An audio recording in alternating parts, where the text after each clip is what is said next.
Aquela negociação, corretor de seguros, que você demorou meses para chegar à proposta. E aí a seguradora vai lá e declina aquele risco. Ou aquele nicho que você encontrou, aquele cliente que você encontrou e você achou que era uma grande oportunidade, mas está entre os ramos ou atividades e normalmente o mercado de seguros não tem muito apetite. Será que tem solução para isso no seguro empresarial? É sobre esse tema que a gente vai conversar com o Sérgio Ricardo, que é consultor em gerenciamento de risco na Gravitas AP, e o Thiago Festa, corretor de seguros, especialista também em seguro empresarial. Sérgio, seja bem-vindo à Conferência Seguros na Prática. De novo, né? Eu ano passado disse para você, disse para todo mundo, né? Que essa é a melhor conferência do mercado de seguros, porque aqui a gente tem a oportunidade de tratar de temas com profundidade.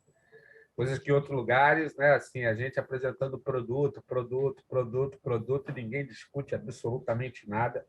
E as pessoas saem de lá com um monte de informação, mas é só informação. E não conseguem sair de lá com a pulga atrás da orelha para pensar depois assim, caramba, aquilo lá que falaram, pô, preciso desenvolver, preciso aprender, preciso... Isso é muito legal. Parabéns, Anderson, desde já. E um forte abraço ao Tiago aí. Como eu disse, a gente não se conhece ainda pessoalmente, mas eu te acompanho teu trabalho, que é muito legal, né? Que está muito na linha do que eu penso, Tiago. Por isso eu estou te parabenizando.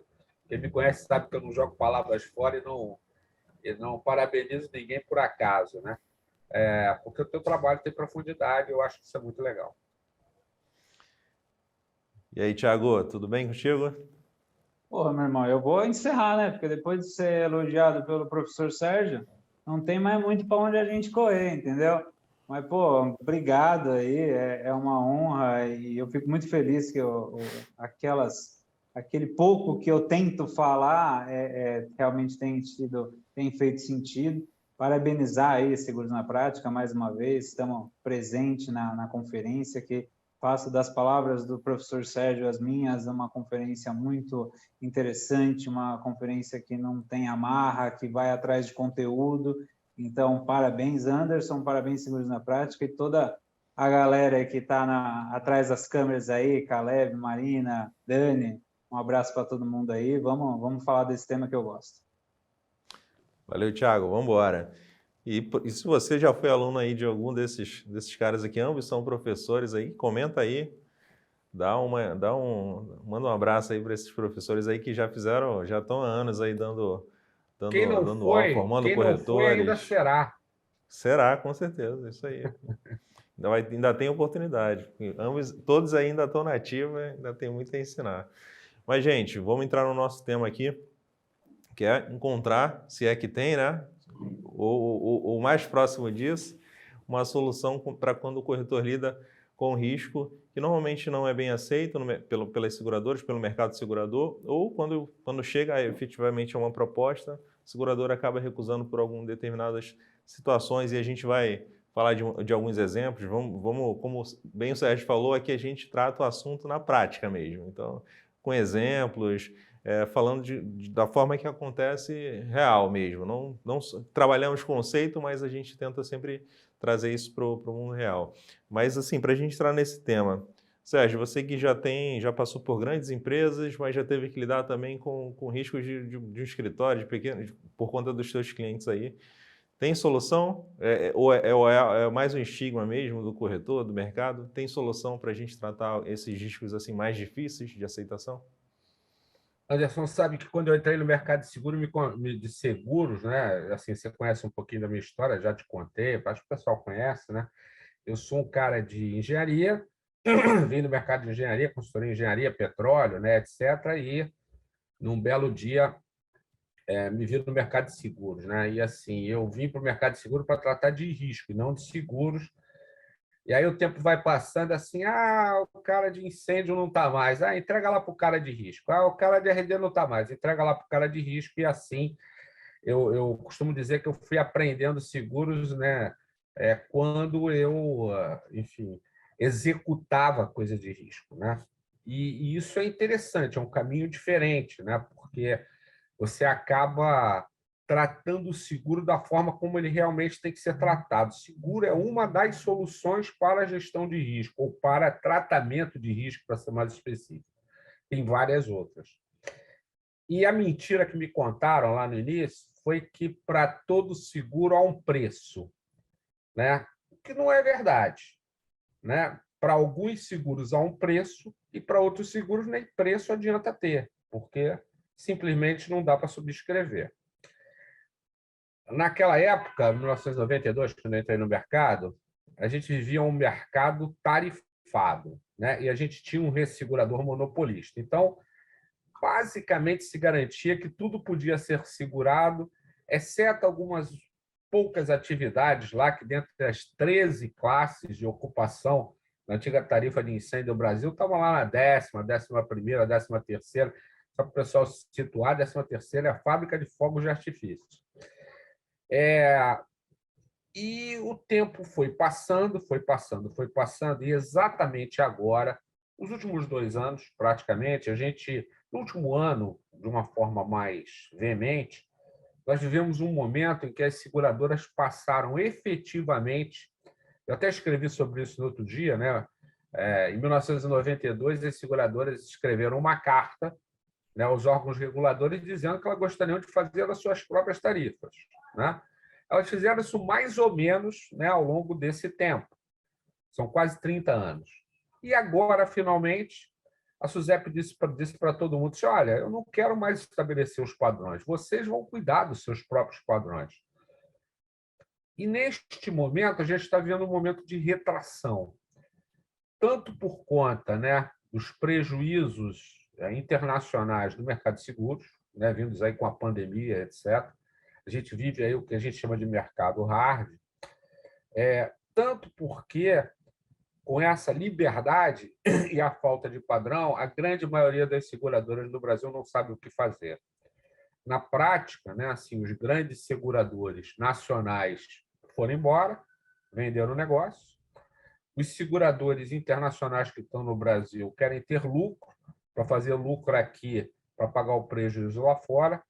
E é difícil explicar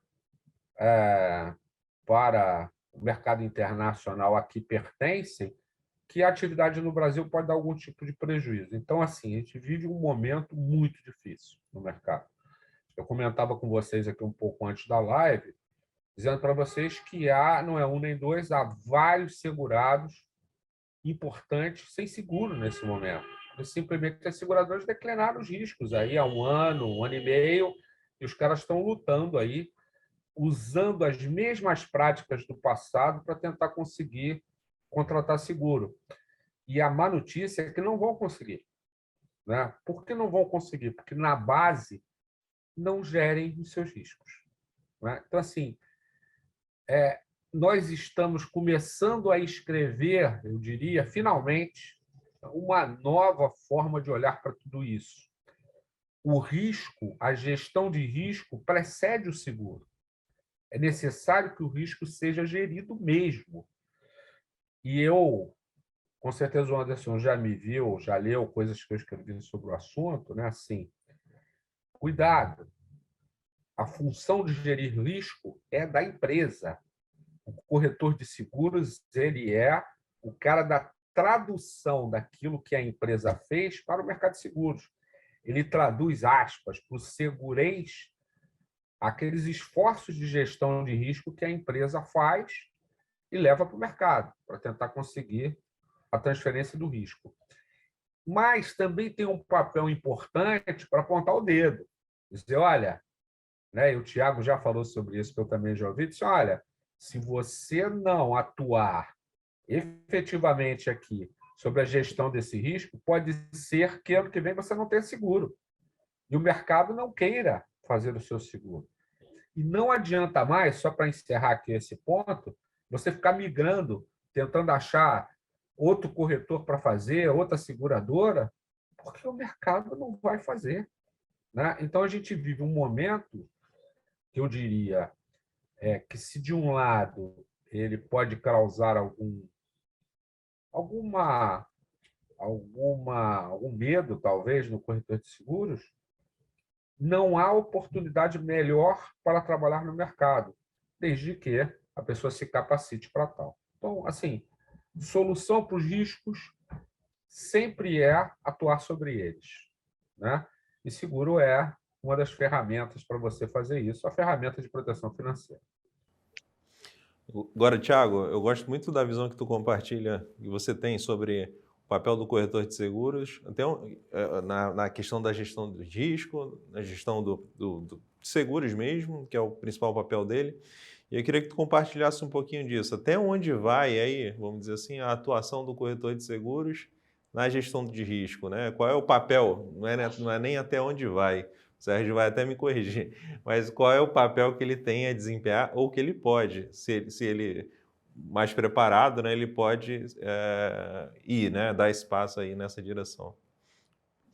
A gente tem que ter, assim, eu pelo menos tenho em mente, e aqui eu quero me posicionar como um corretor de seguros pequeno, familiar, que atua no mercado de seguros há 18 anos, exclusivamente na corretora de seguros do meu pai, exclusivamente sempre com a mesma carteira. Então, me posicionar aqui como um cara que está com essa visão desde que nasci profissionalmente, né? E isso você pode encarar para o lado bom ou para o lado ruim, tá? Mas hoje o corretor de seguros ele é intermediário, né? A função do corretor primordial, a função do corretor na legislação brasileira é intermediar. Então, ele leva o risco até a seguradora e leva o preço até o segurado. Essa é a função primordial. O que acontece é que todo o em volta do corretor, tudo que está impactando no dia a dia do corretor, está fazendo com que ele absorva mais funções. Porque uma vez que o corretor ele é o intermediador, ele ganha através da comissão. Então, a gente precisa entender que uma vez não emitida a pólice, a gente não tem comissão. Não é como um corretor de imóveis, que olha, eu aproximei as partes, não deu o contrato, mas a minha comissão é devida. Ou uma das partes desistiu. Você imagina que loucura se a gente fizesse isso com a seguradora? Falar, não, seguradora, você não aceitou o risco, mas a comissão é devida, eu apresentei o risco para você. Então, olha que pensamento, né? E isso não está escrito em nenhuma legislação que a gente não pode fazer isso, pelo contrário. Se a gente aplicar a legislação de corretagem geral, a gente pode exigir isso. Então, o corretor ele é um mero intermediador. Por que eu estou usando aqui mero? Porque ele não é mais um intermediador, né? E aí existem os malabarismos para identificar o que é o corretor. É um consultor? Ele é um representante? Não, o corretor é o corretor, só que na busca pela sobrevivência do recebimento da comissão, ele teve que criar ferramentas, e foi o que aconteceu, porque a corretora do meu pai sempre foi majoritariamente focada nos ramos de transporte e de riscos empresariais, né, do seguro empresarial. E a gente viveu a abertura do mercado de resseguros. Não vou me alongar aqui, porque é um tema muito que a gente pode falar bastante tempo, mas simplesmente da noite para o dia eu vi 40% dos meus negócios não serem renovados porque a seguradora que estava com eles falou, não quero porque não consigo repassar o resseguro, não consigo fazer o resseguro desses riscos, e as demais seguradoras falaram assim, não quero porque o risco está ruim, né? E aí o que aconteceu? Nesse momento, a gente identificou, e com a ajuda luxuosa do meu pai, que ele tem, hoje acho que tem quase 50 anos de mercado de seguros, ele falou, não, então se o risco está ruim, o problema é o risco, não é a seguradora, não é nada disso. Então, a gente passou a conversar com a seguradora no seguinte sentido de, olha, eu não posso simplesmente aceitar quieto todas essas recusas, mas eu entendo o que você está falando. Como podemos reverter? Olha, podemos reverter melhorando o risco. Então, me explique como melhorar o risco, né? E aí eu absorvi uma função, o quê? De responsável de segurança, técnico de segurança do meu segurado. Porque eu ia até o local de risco e falava assim, ó, é o seguinte, você não conseguiu ter o seguro e você precisa do seguro, porque muitas vezes o proprietário do prédio está exigindo aquele seguro, né? Então, você não conseguiu, você vai ter que conseguir, senão você vai ter que sair daqui. Mas para conseguir, você vai ter que embutir essa fiação. Para conseguir, você vai ter que trocar essa iluminação. Para conseguir, você vai ter que ter uma gestão de riscos, como o professor Sérgio muito bem ensinou, dentro do local de risco. Para quê? Para que seu risco seja palatável para a seguradora. para que ele seja, e aqui o link com uma palavra que o corretor está muito acostumado, mas não percebe quando usa, para que o risco seja aceitável pela seguradora. A seguradora aceita o risco, por quê? Porque o risco está aceitável, né? E aí, é lógico, por que não existia gestão? Eu resolvi o meu problema. Eu fui lá e fiz a gestão dos meus clientes e tenho renovado as apólices. Tenho até ganho negócios pela técnica que a gente entendeu de melhorar a gestão de risco. Mas por que não tem gestão de risco? Por que a seguradora precisa fazer esse filtro? Não seria muito mais fácil que a seguradora, você deu entrada na proposta, o segurado aceitou o preço, que já é, assim, uma odisseia dentro do processo de venda, o segurado aceitar o preço. Para a seguradora seria ótimo aceitar o risco. Por que ela gasta tempo para falar não quero ganhar dinheiro? Porque não é bom para ela, né? E aí não é bom para ela porque o risco está ruim. Por que o risco está ruim? Porque as empresas não têm cultura de gestão de risco, né? Então, o problema é muito mais grave do que o que a gente pensa, né? Se você digitar hoje no Google gestão de risco, 90% dos links que vão aparecer para você é gestão de risco financeiro. A gente está falando no âmbito bancário. Então, assim, eu vou emprestar o dinheiro para o fulano aqui, qual que é o risco dele não me pagar? Ninguém fala de gestão de risco industrial, ninguém fala de gestão de risco comercial, né? Então, passa por um processo muito mais lento. Eu vou abrir uma empresa, eu vou lá e pego um CNPJ é correta, né, esse pensamento de que o CNPJ tem que sair rápido. Mas eu não posso soltar um CNPJ rápido para uma metalúrgica, porque existem muitos riscos ali. Então, precisa ter, no mínimo, uma consultoria de risco. Porque está estourando onde? Está estourando na gente, está estourando a comissão do corretor, que passa pela aceitação da seguradora, que passa por um empresário que não está preparado para ter uma empresa com um risco minimamente aceitável, né? Sem falar que temos vidas ali em risco. Então, aí não vamos nem entrar nesse teor. Tiago, deixa eu dar uma dimensão, ampliar o leque aí da tua explanação, que está perfeita. É o seguinte, como eu já tive do outro lado, né? Lado lá, seguradora, lá, montando equipes de subscrição para risco industrial, comercial, etc., as pessoas não conseguem compreender o seguinte: aquele seguro não foi aceito, tá legal. Quanto tinha em risco, efetivamente? É diferente de automóvel. Automóvel, você compra aí, sei lá, um carro Fiat, sei lá, por R$70 mil, o que está em risco é R$70 mil. Num risco industrial ou comercial, às vezes o que está em risco são R$100 milhões. Então, significa o seguinte: quando você tem um sinistro, né, você gera uma necessidade de indenizar de R$100 milhões. 50 milhões, de 30 milhões, de 15, de 20, né, se tiver uma perda grande.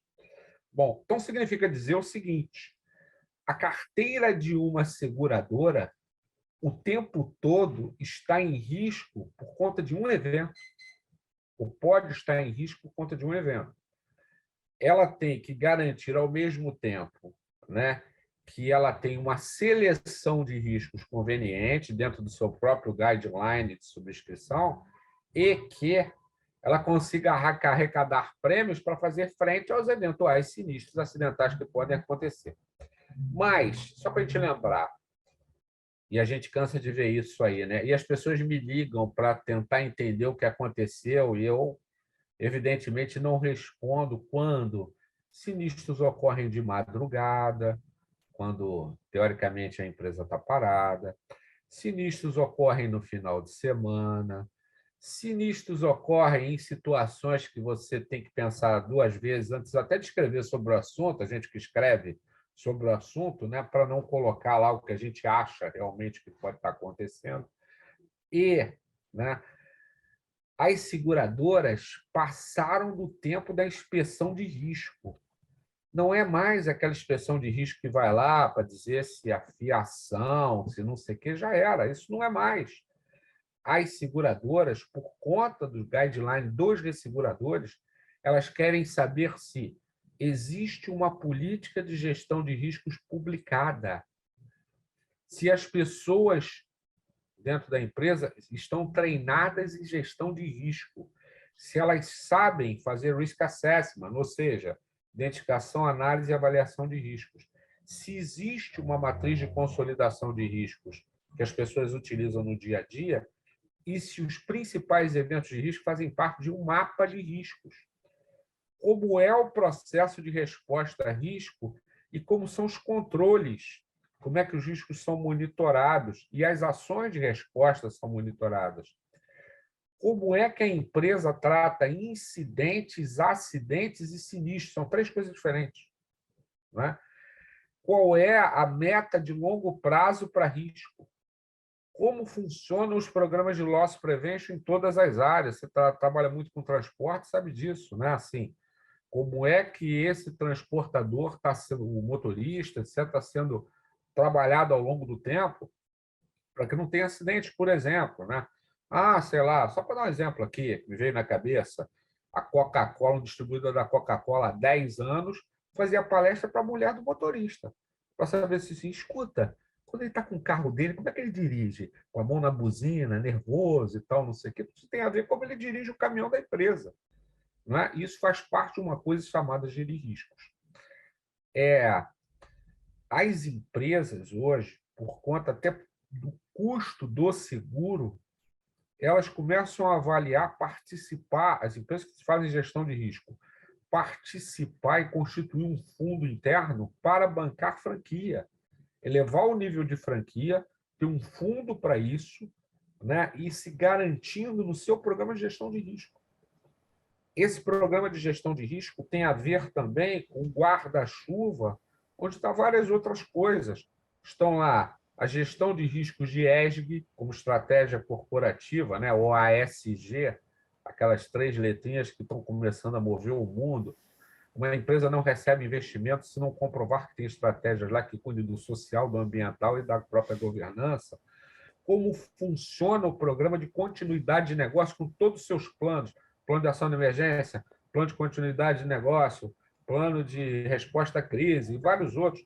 Então, assim, cada vez mais o que o mercado de seguros vai querer ver, além de fazer aquela inspeção tradicional, é como a empresa se posiciona em relação à gestão de seus riscos. Assim, o tempo todo, hoje eu marquei uma reunião às 10 horas eu marquei a reunião e estava no cliente às 11h30 para falar de gestão de riscos. Por quê? Porque estão acontecendo alguns eventos específicos que a gente tem que pensar antes. Em risco, não é seguro. Né? Seguro é complemento. Cada vez mais quem atua no mercado de seguros, e você falou bem, a gente tem que ampliar a nossa atuação para entender como funciona o cliente. E a gente poder, já que a gente entende aqui de um pedaço bom da coisa, né, que é a proteção financeira, mostrar para esse cliente o que pode acontecer com ele à frente. O que significa não ter seguro por falhas dentro do próprio gerenciamento de risco. Ou seja, a gente tem aqui uma amplitude de possibilidades de atuação, né? Porque num determinado momento alguém vai perguntar assim, escuta, será que o seguro de pessoas da empresa, o seguro de vida, tem a ver com gerenciamento de risco? Já me fizeram essa pergunta, eu disse, olha, talvez, né? Lembre-se que cada vez que um acidente ocorre dentro da empresa e você impacta uma pessoa, ter um seguro de acidentes pessoais muito bem feito, com valores adequados, não aquele lá que o sindicato exige, pode evitar uma ação judicial de uma família contra você, né? Que você pode ter seguro para isso, um RC empregador, mas que pode ser muito amenizada a possibilidade de você receber uma ação se você tiver a gestão de risco das pessoas também.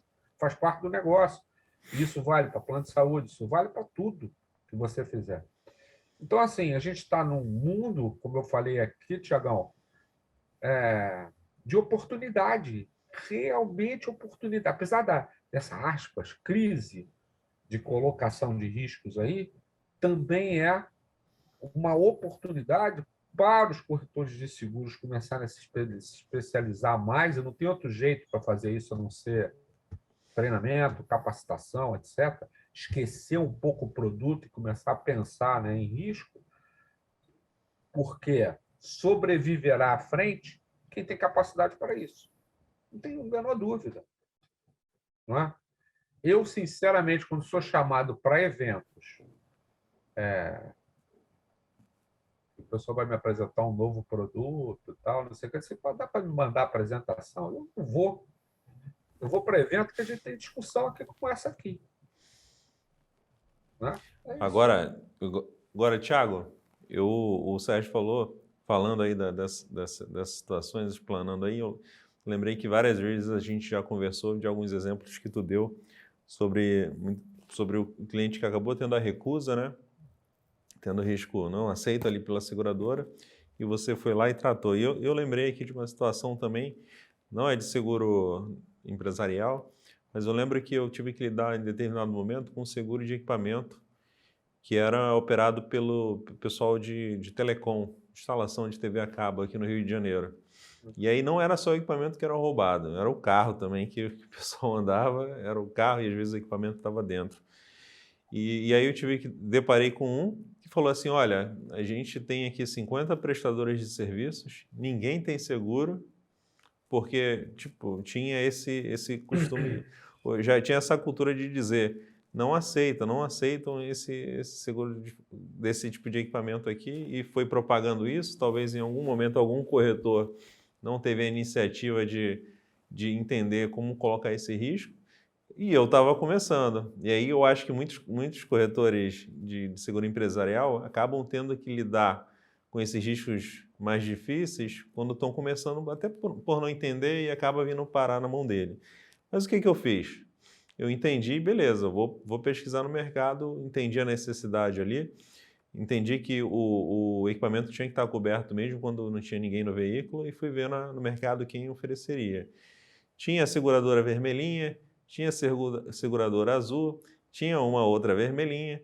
Eu falei, bom, essa vermelhinha aqui, tá, ok. O preço está um pouco alto. Essa vermelhinha aqui aceita. Essa azulzinha aqui não aceita. Quando o item estava dentro do veículo, né, sozinho, furto, né? E aí o risco o sinistro não seria coberto. Bom, tem uma opção aqui, duas opções, eu vou oferecer aqui essa vermelhinha aqui que eu acredito que é a mais confiável. Fiz o primeiro, fiz o segundo, estava na terceira empresa, teve o sinistro, eu falei, bom, é agora que eu vou ver se vai dar tudo certo mesmo, e aconteceu justamente o que eles falavam que ia acontecer, do veículo ser roubado e o equipamento ir junto. E foi pago. E aí, dali para frente, eu acho que a gente chegou a umas 10 empresas, mais de quase 500 equipamentos desses cobertos no Rio de Janeiro todo. Teve muito sinistro? Teve. Em determinado momento, eu até fiquei preocupado, liguei para o gerente lá da seguradora e falei, cara, faz essa conta aí direitinho, vê como é que está o saldo aí, se desses itens todos. Ele falou, não, tá se pagando aqui. Eu não lembro ali, entre 40% e 60% de sinistralidade. Mas estava se pagando, estava gerando lucro, estava pagando a comissão do corretor, a minha, e eu, de alguma maneira, eu consegui entender um risco ali que era difícil, culturalmente, para aquele grupo todo. Eles se reuniam toda semana e era uma dor para eles. Eu consegui, vamos dizer assim, a gente nem fez gestão de risco necessariamente, né? Mas eu tive o trabalho de pesquisar no mercado, entender, ler clausulado para ver qual que aceitava, qual seria um risco excluído ou não. E passa um pouco por aí, né, Thiago? Às vezes é de entender o risco, ter a paciência de entender qual é a melhor seguradora ali e ir um pouco mais a fundo nisso, e aí sim voltar com o segurado. Mas eu sei que no empresarial dá para ir um pouco mais além, mas eu queria que compartilhasse alguns exemplos aí de quando tu foi mais além ali, cara, teve o risco recusado e tu acabou tratando. Explica aí pra gente. Eu estava até comentando que esse ano particularmente foi um ano que teve muito volume de reversão de recursos, né? Então aparece muito para mim. Eu acho que são dois pontos principais. Primeiro deles, você precisa, o corretor, e aqui eu falo com o crachá do corretor, então a gente pode falar mal da gente mesmo, tá? O resto não. Que a gente precisa largar dessas desculpas esfarrapadas, desses fundamentos absurdos do tipo assim, olha, a empresa tem todos os seguros aí com você. A empresa é do cunhado...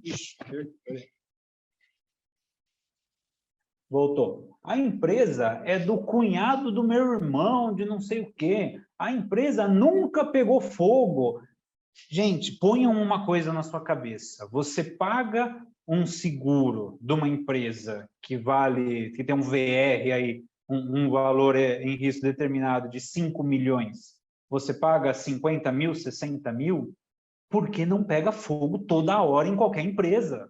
Porque se fosse, você pagaria 500 mil, você pagaria 600 mil, assim como você paga no teu carro. De 200 mil, você paga um seguro extremamente absurdo de taxa, né? Compara a taxa do carro com a taxa da empresa. Então, primeiro ponto, tira isso da tua frente. Tira essas justificativas, porque isso pode até fazer... E as coisas acontecem, né? Nada, eu não escrevo em pedra nada, mas pode até fazer com que você tenha uma proposta aceita na seguradora, mas sabe, como goela abaixo. E quando é goela abaixo, quando é através do comercial, você perde o segundo ponto que eu quero falar, é o respeito da subscrição. Porque a subscrição faz um trabalho que o professor Sérgio até comentou, muito trabalhoso, muito detalhista, muito ali para aceitar exatamente aquilo que é realmente aceitável. E quando vem uma determinação do diretor comercial, está até diminuindo um pouco isso, mas por conta dos compliances e por conta dos acionistas estrangeiros, mas antigamente era muito comum, falar assim, ó, fulano de tal mandou aceitar, não mandou aceitar, está aceito. E aí você perde o respeito da subscrição. Quando você perde o respeito da subscrição, acabou. Tá? Acabou porque quando você tiver que discutir um caso com a subscrição, você não tem acesso a ela. Todos os corretores reclamam para mim da mesma coisa. Fala, Thiago, eu não consigo acessar o subscritor da seguradora. Você não consegue porque você teve uma comunicação errada no passado. Então, agora você vai ter que correr atrás disso, cara, porque não adianta, né? Então, eu tenho feito esse trabalho. Esse ano a gente teve muitos casos de recusa e que a gente conseguiu reverter, né? E não foi porque tem certas seguradoras que têm uma vocação ali para riscos mais complicados. Então, a gente sabe que, às vezes, essas seguradoras são um refúgio, né? São um refúgio ali para os corretores que têm uma proposta recusada. Mas não, eu tive reversão de recusa nas maiores seguradoras, né? Então, não vou dar nome aqui, mas em diversas seguradoras. Então, qual que é o trabalho? Pegar esse risco, em primeiro ponto, falar para o segurado, não importa que você está pagando caro, não importa que você está aqui há 10 anos e não tem uma ocorrência, não importa. O que a gente precisa fazer é vender o teu risco para a seguradora agora, porque ela só vai aceitar a partir do momento que o risco for aceitável, né? Então, a gente precisa tornar ele aceitável. Então, vamos discutir aqui. E aí tem uma técnica que eu sou advogado e corretor de seguro, então eu sou o último cara que vocês têm que acreditar quando falam em gestão de risco. Mas tem uma técnica que eu uso que funciona muito bem. Estudem o Triângulo do Fogo, tá? Porque uma vez que você estuda o Triângulo do Fogo, você consegue entender ali quais são as causas, quais são os medos da seguradora naquele local, pegar um fogo naquele local, ter um foco de incêndio. Então, o Triângulo do Fogo, ele fala em comburente, combustível e fonte de calor. Comburente você nunca vai conseguir eliminar, porque o comburente é o oxigênio. Então, você eliminando o combustível e a fonte de calor, é meio caminho andado para você ter uma aceitação na seguradora. Ah, não consigo eliminar. Eletricidade. Eletricidade é uma fonte comum de fonte de calor, né? Então, como que eu faço? Aí eu entro com a gestão. Então, ela está protegida? Ela está bem administrada, a rede elétrica do segurado? Eu preciso ter rede elétrica em tal lugar? Então, às vezes, você tem um depósito ou você tem um local que realmente não precisa de iluminação, né? E por que eu tenho iluminação ali? E normalmente, esses locais que são pouco utilizados é onde o segurado põe aquela lâmpada incandescente de 1960, que aquilo ali é pronto para cair e dar um curto-circuito e dar uma faísca, né? Então, a partir do momento que você vai no local com esse risco, e aí voltando, eliminando da tua cabeça aquelas desculpas, né? Que aquilo lá não vale.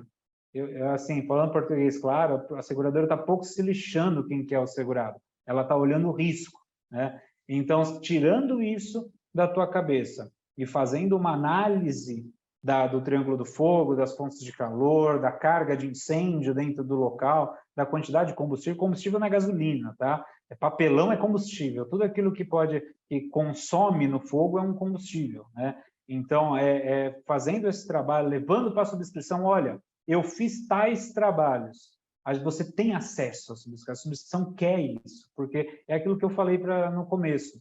Quando você tem um risco bem dimensionado, é dinheiro para dentro da seguradora. O que a subscrição mais tem medo hoje, e também passa por uma crítica aqui, a gestão administrativa de pessoas dentro da seguradora, é o medo da subscrição. A subscrição está acuada hoje. Quando acontece um sinistro, existe um comitê para achar qual cabeça eu vou cortar. E isso está atrapalhando demais o mercado de seguros, porque aí vai no subscritor e fala, por que você aceitou o risco? Eu aceitei o risco porque o risco era bom, mas pegou fogo porque pega. Se não pegasse, não tinha seguro. Né? Tiago, mas assim, o que acontece? Você tem razão, mas assim, né? Aquela história que eu contei aqui. O cara tem que explicar resultado lá para fora. Entendeu? Por que as seguradoras saíram de riscos grandes? Né? Por causa da volatilidade. Né? Assim, você trabalha com automóvel, a variação ali é de cauda longa. Em grandes riscos, pum, pum, pum, pum. E o acionista olha para isso assim, pô, como assim? Vai dar um prejuízo de 30 milhões esse mês. É isso. E aí a subscrição fica coada mesmo, né? Eu quero completar um negócio que você falou que é muito legal, assim. Eu acho que o pessoal tem que olhar para o triângulo do fogo mesmo, e é um bom exemplo disso, e sobrepor nesse triângulo o triângulo do risco. Olha que legal, né? A gente está falando sempre assim, ó. O que é risco, né? Risco depende, é função de um evento, de uma probabilidade e uma consequência, né? O que você quer tratar? O que você está tratando? Às vezes, né, vem uma recomendação de uma seguradora qualquer, diz assim, precisa colocar sprinkler na fábrica inteira. Parece que é fácil, mas isso significa um projeto, né, uma aprovação no Corpo de Bombeiros, CAPEX, ou seja, né, investimento, né, naquilo que vai ficar imobilizado, que não é barato. Depois você precisa colocar em operação, você precisa de água, você precisa de gente, precisa de brigada de incêndio, ou seja, em 2 anos você não faz. Entendeu? Assim, bom, tá bom. Tem uma recomendação aqui de botar um sistema de sprinkler. Então, eu estou tratando o que é a consequência. Né? Mas eu posso fazer milhares de outras coisas para tratar a probabilidade de não ocorrer. Por exemplo, né, num exemplo aqui que a gente falou, que você começou a falar aqui, que é interessante. Eu tenho uma fábrica que funciona 24 horas por dia. Ou seja, está lá disponível 24 horas por dia. Mas eu tenho um turno único de 8 horas. Beleza? Né? Por que no resto do tempo ela precisa ficar energizada? Por quê? Né? Por que ela não fica energizada só às 8 horas, luz do dia, está todo mundo lá trabalhando? Acabou o expediente, amigão. Poft, desliga o disjuntor. Eu nunca vi dano elétrico em fiação ou em equipamento quando o disjuntor está desligado. Você já viu algum? Não vi nenhum. Nenhum. Entendeu? Perfeito. Então, assim, perfeito. Isso é uma medida prática, simples, procedimental, que você faz assim, ó, a tolerância no final do expediente é meia hora. Se tiver que ficar mais, tem que ter uma autorização especial, tem que ter 5 pessoas para assinar, para dificultar mesmo. Beleza? Beleza. É o seguinte, se o cara não desligar o disjuntor quando sair, ele é demitido. Fim de jogo. Sabe quantas vezes vai ficar ligado? Nunca. Não é? E isso é gestão de risco. Você está gerindo a probabilidade de ocorrência. Não precisa do sprinkler. Não vai pegar fogo. Entendeu? Eu vi um exemplo muito legal uma vez numa empresa, e eles tinham uma gestão de comunicação. Né? Então, olha que interessante. Os funcionários estavam trabalhando lá, e quando acontecia algum evento, que, por exemplo, o funcionário errou, né? As pessoas erram, as pessoas são humanas. O funcionário errou e causou lá um dano na máquina. Antes dessa gestão de comunicação, o que acontecia? Um funcionário ficava quieto, porque outra pessoa ia mexer lá, e aí foi a outra pessoa que quebrou. Só que essa outra mexida podia causar um curto-circuito maior ainda. Então, você identificou e se instalou uma política de que, quebrou na sua mão, você... E sempre tinha sido assim. Mas é uma política de comunicar ao funcionário, quebrou na sua mão, você não vai ser punido. Você precisa avisar, você precisa comunicar, e a gente garante, a gente tem um formulário aqui onde você vai preencher e colocar, olha, a máquina quebrou assim, assim, assado, tal, e a gente está garantindo que não vai ter, ninguém vai te cobrar peça, ninguém vai te cobrar. Então, assim, gestão de risco na comunicação, que é mais do que isso, né? A gente fica apegado a extintor, hidrante, sprinkler, esse detector de fumaça, e é muito antes do que isso. Não, e o seguinte, assim, Thiago, minha experiência prática mostra isso, né? Assim, nos últimos, sei lá, 8 anos, eu venho me dedicando à consultoria de gestão de risco, aqui com várias outras coisas, parte de educação, dando curso de pós-graduação, etc., que vocês sabem, né? Assim, mas nesta área especificamente, assim, eu recebo ligações do Brasil inteiro,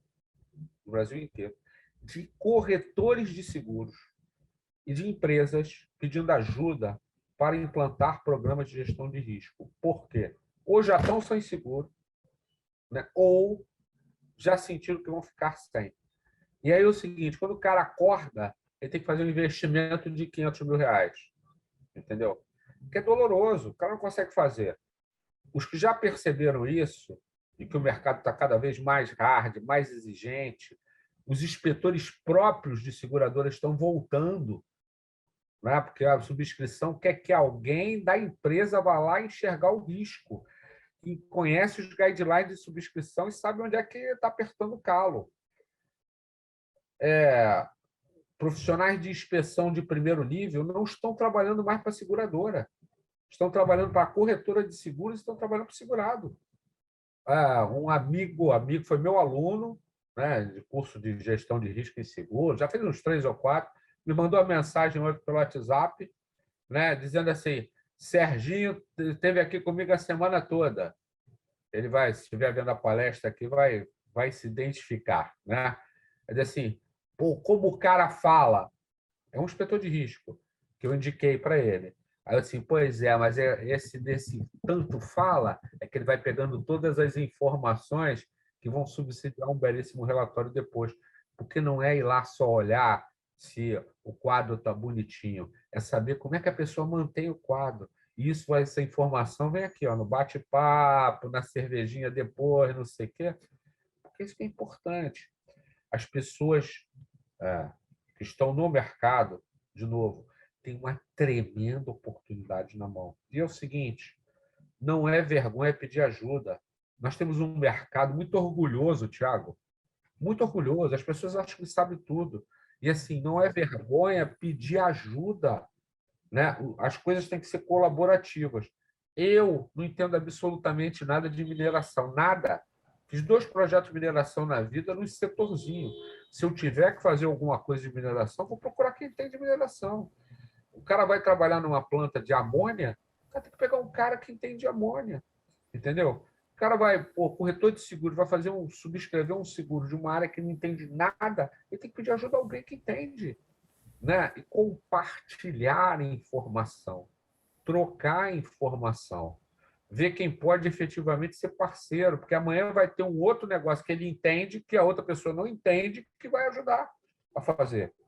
Isso é fundamental, esse conversar faz parte aqui do... E uma via de mão dupla, viu, Sérgio? Uma via de mão dupla, porque eu tenho me surpreendido ultimamente, mais do que antigamente, com pessoas que vêm me perguntar, todo mundo me conhece, às vezes, de fórum, né, da internet, essas coisas, e me perguntam, pô, Thiago, estou com um risco assim, assim, assado, tal. Eu falei, olha, cara, o caminho eu acho que pode ser esse, tal, não sei o quê. E a pessoa, na sequência, manda assim, pô, muito obrigado, ninguém falava comigo, ninguém me dá informação, então, pô, vamos baixar a bola, né? Até porque é o que o professor Sérgio falou, eu não entendo nada de garantia. Quando eu tenho um problema, eu ligo para 2, 3 corretores que eu conheço e eles, na hora, me atendem, me ajudam, fazem negócio para mim, né? Vários corretores que me ligam e falam assim, pô, Thiago, estou com um risco assim, assim, assado, vamos fazer junto? Eu falo, cara, você não precisa fazer junto comigo, cara. É coisa besta, faz assim, assim, assado, tal, dá certo, ganha lá a tua comissão e depois você me paga uma cerveja, entendeu? Fica muito mais... Fica muito melhor do que você colocar junto. Você está falando de garantia, por exemplo, né? Assim, de que loucura que é esse mercado. Eu, quando tenho apesar de conhecer a garantia, tem coisas de garantia que eu não conheço. Não é meu ramo específico. O cara que trabalhou comigo na Sul América foi diretor da MAF, todo mundo conhece, Rogério Vergara. Né? Eu, de vez em quando, pego o telefone, Rogério, o que você acha disso? Nova lei de licitações para não sei o que você acha? E eu troco informação com o Rogério sobre isso. No outro dia, acabei descobrindo que a Carolina Novaes é filha de um amigo meu, do Novaes, que foi da Bradesco. que era um grande amigo. Eu liguei para ela, Carolina, acabei de descobrir que eu sou amigo do seu pai, dá o telefone desse desgraçado. Tal. Enfim, esse mercado é um ovo. E a gente pode trocar um monte de informações aqui. Só para registrar isso que é importante, eu tive a notícia aí do falecimento do Paulo Leão de Moura, que é um ícone do mercado de seguros aí, há poucos dias, né? Mandei uma mensagem lá para o Felipe e tal, não sei o quê, e me lembrei de uma vez lá que eu fui na corretora dele em São Paulo, ainda era de seguradora, e nós ficamos, como todo bom gordo, comendo empada e batendo papo sobre assuntos do mercado de seguros, assuntos como a gente está tendo aqui. É fundamental. Por isso que eu, novamente, quero parabenizar o Anderson aqui, Anderson, pela abertura de leque para o mercado de seguro falar de coisa séria. Sabe como é que é? E vou falar uma outra coisa, se você me permite, só para fechar o assunto. O mercado de seguro tem que aprender a gastar dinheiro bem. Sabe? Gastar dinheiro bem, não estou fazendo merchan aqui, não. Mas gastar dinheiro bem é fazer o curso Thiago, é fazer um curso na Educa, é fazer um curso comigo, é ir lá fazer o meu MBA. Anderson vai dar aula no MBA, sabia, Thiago? Aí é assim, né? Boa. Vai dar. Aí, por resultado, sabe? É pegar aí 300 pratas por mês, 400, 500 pratas e fazer isso. Aí o pessoal diz assim, pô, mas você é mestre, doutor, não sei o que mais. Pois é, amigão, mas eu acabei de pagar um curso aí que eu vou fazer, né? Que tem aula até no dia do Jogo do Brasil. Depois do Jogo do Brasil, eu fui ver. O jogo acaba às 6 horas e 7 horas eu estou em aula presencial.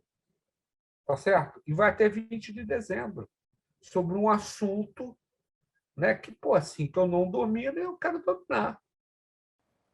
Agora, eu conheço um pouquinho do trabalho aí do Serjão e a gente vê uma dobradinha em muitos ramos de seguros, né? Em muitos segmentos de atuação, com imobiliária, com contador, com advogado, no transporte, a gente, pô, vários players ali que atuam no transporte, pode ser um parceiro do corretor de seguros e o trabalho que o Sérgio faz, como alguém que faz a gestão de risco ali, um consultor, e que trabalha junto com o corretor de seguros também, é algo, às vezes, que está um pouco longe da maioria dos corretores de seguros, que acabam tendo que lidar com riscos menores, né?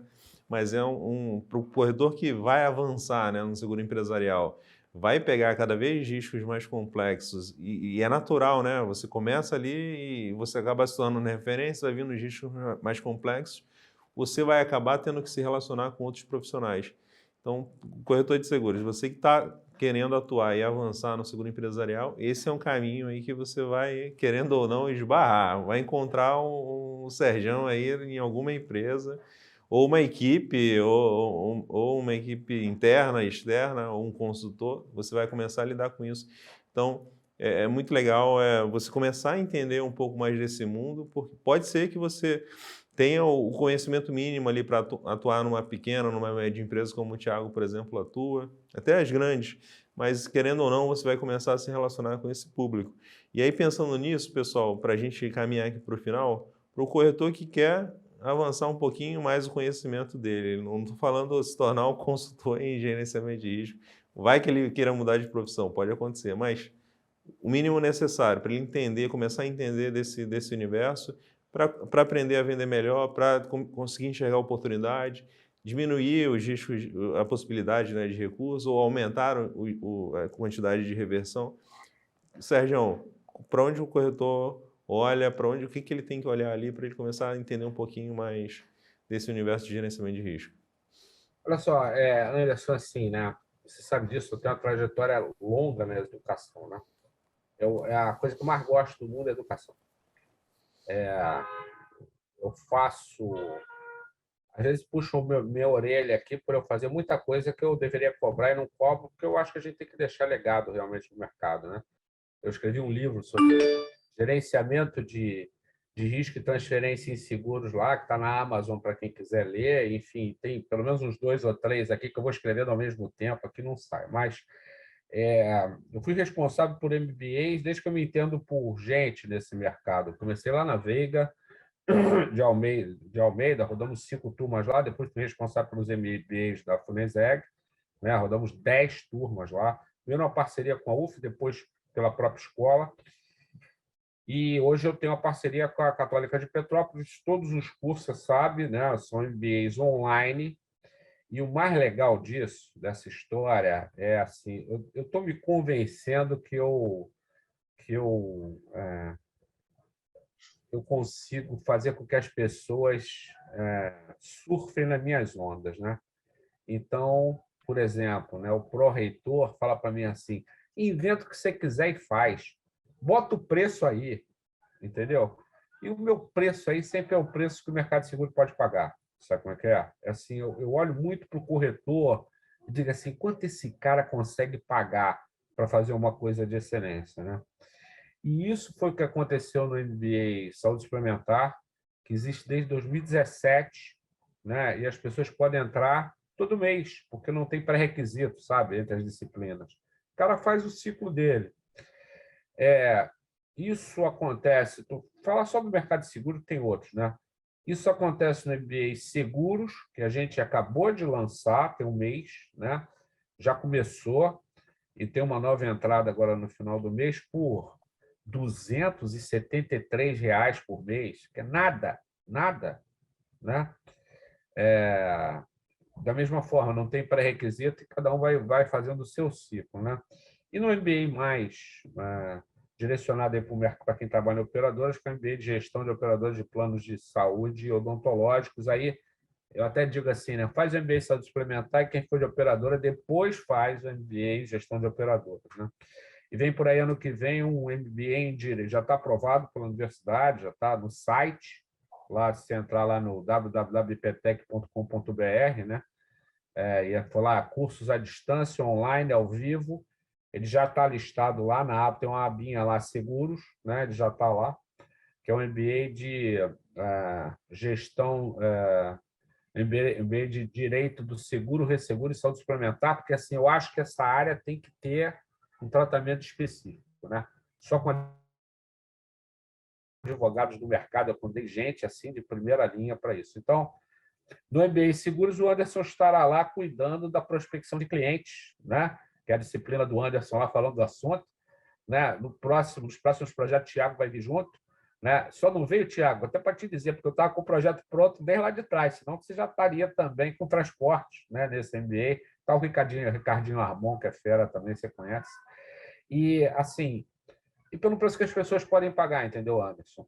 Agora, também tem os específicos, que é, poxa, eu preciso entender de seguro-garantia. Quem é que fala de seguro-garantia? Eu preciso compreender esse mercado. Ah, não, eu preciso entender de seguro-transporte. Quem é que fala disso aqui? Ah, é o Thiago, eu preciso fazer o curso Thiago. Ah, é gerenciamento de risco, o cara vem falar comigo. Ah, é, sei lá, vida, o cara vai falar com a pessoa com quem está olhando para isso. Ah, é, sei lá, consórcio, o cara tem que ligar para o Amandio, tá certo? Cara, é assim, nós estamos construindo um mercado diferente que era construído lá atrás. E as pessoas têm que pegar essa onda agora, entendeu? E se capacitarem. Vou repetir, eu falo isso há um tempão, e muitos já provaram disso que eu estou falando. Quem se capacita, cara, abre o leque, vai embora, não tem jeito. Vai bater na corretora do Thiago um cliente com um VR de 150 milhões, 200 milhões, para ele resolver o problema. Não tem jeito. Sabe por quê? Porque ele conhece o assunto. Entendeu? E não importa se ele trabalha com risco pequeno, médio, etc., porque as soluções são parecidas. E desde que ele tenha um caminho para conversar com subscrição, ele encontrará a solução. É diferente de bater num cara que só faz seguro automóvel ou seguro de uma fábrica. O cara sabe fazer. E se fizer, vai fazer besteira. Cara, acredite, acredite. O que eu pego de risco enquadrado errado, não é? Sem brincadeira, corretor de seguro deve dormir com aqueles santinhos que distribuem em porta da igreja, embaixo do lençol. Um monte assim, né? Por baixo do colchão. Porque se der sinistro, amigo, o cliente não vai receber. Sabe? É quase que uma responsabilidade. Eu não diria que é só uma responsabilidade. É uma ingenuidade. Né? No desespero, como o Thiago falou, pela comissão. A comissão é ótima. Só que você tem que garantir que a receba ao longo do tempo e que ela não se vire um prejuízo para você lá na frente enorme. E a apólice de responsabilidade civil de 500 mil não paga a conta, amigão. Entendeu? Então é por aí. E só para fechar, né? Não perder ano que vem a Conferência Seguro na Pátria 3. Porque 2 já está, né? Sim, já, a pessoa já está aqui, com certeza. Chama mais alguém aí, compartilha no WhatsApp da corretora. Conhece outro corretor? Compartilha com ele. Mas até a conferência, a próxima conferência, a terceira edição, aí vai ter bastante novidade também. Fala, Thiago. Cara, eu acho que para buscar informação é o que o professor Sérgio falou, né? Então, tem informação, tem de monte. E aí, assim, eu antes era um pouco mais macio, vamos dizer assim, né? Hoje em dia eu tô mais assim, porra, cara, você não quer buscar informação, então não vem encher o saco porque não aceitou teu risco, entendeu? Tá tudo aí de mão beijada. Pô, você tem uma BGR que gera material valiosíssimo para o corretor de seguros, você tem material internacional, você tem uma MBest que pode ser aí uma fonte de pesquisa maravilhosa, você tem um monte de palestra hoje, algumas das quais eu tive muita honra de participar no YouTube, liberado aí, sabe? Se eu não me engano, tem uma que a gente apresenta até o processo de gestão, desde o começo e tal. Então, é uma oportunidade porque entra naquela questão do é caro para apertar um parafuso? Não, mas saber o parafuso que tem que apertar, você pode cobrar um pouco mais, né? Então, quando você está nadando num oceano azul, você justamente, com muita justiça, você tem uma comissão maior num seguro que você teve mais trabalho. É muito normal isso para mim, não é nenhum tabu. Eu tenho apólices que demorou 6, 7 visitas para você conseguir a emissão da apólice. Isso não sai de graça, né? Eu deixo muito claro para o segurado, falo, eu estou fazendo um trabalho com você, alguns segurados, inclusive, pagando antecipado, né? Então, olha, eu tenho um trabalho de consultoria aqui, e aí, se você quiser depois ficar livre no mercado, não tem problema nenhum, né? Então, quando o professor Sérgio fala que é uma oportunidade porque, primeiro, você vai pescar ali num lugar onde as pessoas estão com um problema e você tem um problema para resolver, né? Eu vejo muitos corretores fazendo assim uma análise de, olha, eu vou atuar em tal área, eu vou atuar, por exemplo, com pet shop. Existem riscos dos pet shops que ele tá, mas ele vai chegar lá, vai ter que ter um poder de convencimento. Quando você está falando de reverter uma recusa, você está falando de um problema que já existe, que já está na mão do segurado, né? Então, uma oportunidade muito boa, mas, como o professor Sérgio bem disse, tem que ter conhecimento, tá? Até para você não cair nessas armadilhas, né, que ele está falando. E se você me permite, Thiago, assim, corretor de seguros, você falou nisso, tem razão, tem que aprender a ser consultor. E nesse aprender a ser consultor, tem que aprender a cobrar como consultor. Significa dizer o seguinte, uma coisa é a comissão de seguro. Isto é relativo à transferência do risco para o mercado. Uma outra coisa é a consultoria de transferência de risco. Esse é o nome, tá certo? Assim, eu vou olhar para o seu programa de seguros, vou fazer um diagnóstico, vou dizer o que você tem que ter, tá legal? Se você tiver que fazer algumas ações, aí você vai fazer para criar aceitabilidade para o risco, e depois nós vamos tratar da colocação disso para o mercado. E eu vou te cobrar tantas horas por fazer esse trabalho. Tem um pacote aqui, ó, é isso. Pá, vai custar lá, sei lá, R$5.000, 3.000, 2.000, seja lá quanto for. Isso tem que ser cobrado ao cliente mesmo. E o cliente tem que entender que você é um consultor. A partir daí, ele não te troca, porque você é o cara da solução. E outra, quer, não quer, amém. Azar. Porque se você falar para um segurado, olha, você tem que fazer tais ações, tá? Não quero, você tem que tirar o pé, cara. Tem que tirar o pé, você não vai fazer pelo segurado, entendeu? Então, mas eu acho que é mais ou menos isso. Colocar lá no KNAI da corretora, KNAIzinho da corretora, botar lá assessoria ou, sei lá, consultoria, seja lá o que for, para emitir nota fiscal. É nota fiscal. Toma, nota fiscal aqui e recebe o resultado. Uma dica de graça do meu contador, hein? qualquer empresa pode emitir, se não me engano, 4 ou 6 notas fiscais de atividades que não estão relacionadas no seu CNAE por ano. Então, aparecer um caso desse, você vai correr para mudar a sua razão social, mas não precisa, porque você pode falar com o seu contador e emitir uma nota de consultoria, mesmo sem estar no CNAE. Você corre lá porque tem um número limitado por ano. Mas você pode correr lá e cobrar do cara, até porque nota fiscal, contratinha, e não precisa ser nada de advogado, não, tá? Troca um e-mail com o cliente ali, ó, essa é a minha obrigação, é isso que eu vou fazer, tal, não sei o quê. Pronto, acabou. Você cria um vínculo com o segurado, porque ele vai querer te ajudar na gestão também. E enquanto não for teu cliente, torce para pegar fogo. Tô brincando. E, pessoal, acho que a gente não encontrou necessariamente uma solução ali, não desenhamos uma solução, mas é o caminho, né? A pessoa, cada problema vai se deparar com uma solução, mas foi muito boa a nossa conversa. Sérgio, tem que voltar aqui mais vezes no Seguros na Prática para a gente desenrolar mais esse assunto aí de gerenciamento de risco. Deixa eu falar 10 segundos aqui de uma coisa que nós falamos aqui. Vamos lá, para a gente ir para o final aqui. É o seguinte, corretor de seguro, nesse novo momento, tem que aprender a fazer uma outra coisa, ler condição geral, especial e particular. Por quê? Cada seguradora vai fazer o seu produto e as condições são diferentes. O que pode estar coberto em uma pode não estar coberto na outra. Só para dar um exemplo muito rápido disso, no outro dia uma empresa, um estúdio, como o estúdio que o Anderson tem, queria fazer um seguro, o cara me ligou em dúvida, porque ele tinha recebido 2 propostas completamente diferentes, o corretor me ligou, e eu disse, tá legal, vou analisar. Analisei rápido, meia hora, disse, meu irmão, esta aqui, não é? O preço é muito menor, só que não cobre nada. Esta outra, o preço é maior, só que cobre tudo. Entendeu? As condições são completamente diferentes. As pessoas têm que ficar antenado para isso. Cada vez vai acontecer mais. Tá certo? Eu acho que, Sérgio, um em cada especialista, professor que vem aqui no Seguros na Prática fala isso. Se o corretor que acompanha a gente ainda não faz isso, tem alguma coisa errada. Sérgio, obrigado. Thiago, obrigado aí pela participação de vocês. Obrigado a vocês. Sucesso nos negócios. Até a próxima, hein?